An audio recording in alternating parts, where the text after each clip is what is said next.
నమస్తే, welcome back my channel. DD ఛానల్కి స్వాగతం.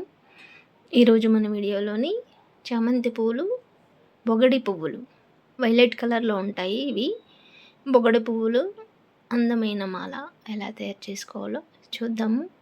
చూసారు కదా, ఎల్లో కలర్ చామంతి పువ్వులు బొగడి పువ్వులతో మాల అయితే ఎంత అందంగా ఉందో. చాలా అద్భుతంగా కూడా వచ్చింది. పొడవుగా గుచ్చేసుకోవడమే చాలా ఈజీ. మాల వెంకటేశ్వర స్వామికి అలాగే దేవేరులతో సైతంగా మూవరికి కూడా ఈ మాలలు తయారు చేసాం. ఇక ప్రాసెస్లోకి వెళ్ళిపోదాం.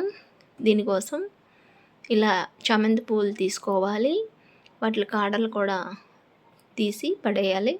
అలాగే బొగడి పువ్వులు, ఇవి వైలెట్ కలర్లో పోస్తాయి. చూసారా బొగడి పువ్వులు, ఈ పువ్వులు ఈ చామంతి పువ్వులు కలిపి మంచి కాంబినేషన్, కలర్ కాంబినేషన్ కూడా సూపర్గా ఉంటుంది. దీనికోసం ముందుగా 2 చామంతి పువ్వులు గుచ్చుకొని దానిపై ఇలా బొగడి పువ్వులు ఒక 6 నుంచి 8 వరకు రౌండ్గా గుచ్చి ఇలా మాల తయారు చేసుకోవడమే.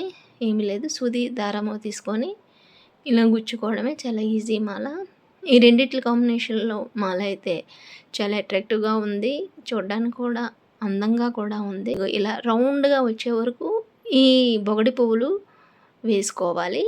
వేసుకొని వాటిని ఈ చామంతి పువ్వుల మధ్యలో పెట్టాలి. అలాగే 2 అవి బొగడి పువ్వులు ఒక్కసారి వేసుకున్నాక 2 చామంతులు వేస్తాం అన్నమాట మధ్యలో. ఎల్లో కలర్ చామంతులు ఇలాగా 2 పువ్వులు దాని మధ్యలో వేసుకొని మళ్ళీ దానిపైన బొగడి పువ్వులు మనకి మాల ఎంతైతే డిస్టెన్స్లో కావాలో అంత డిస్టెన్స్లో తయారు చేసుకోవడమే. చూసారు కదండి ఎంత అందంగా ఉందో, చాలా బాగుంది. అక్కడక్కడ ఈ బొగడి పువ్వులో గ్రీనరీ కూడా ఉంటుంది కాబట్టి చూడడానికి మంచి అట్రాక్టివ్గా ఉంటుంది.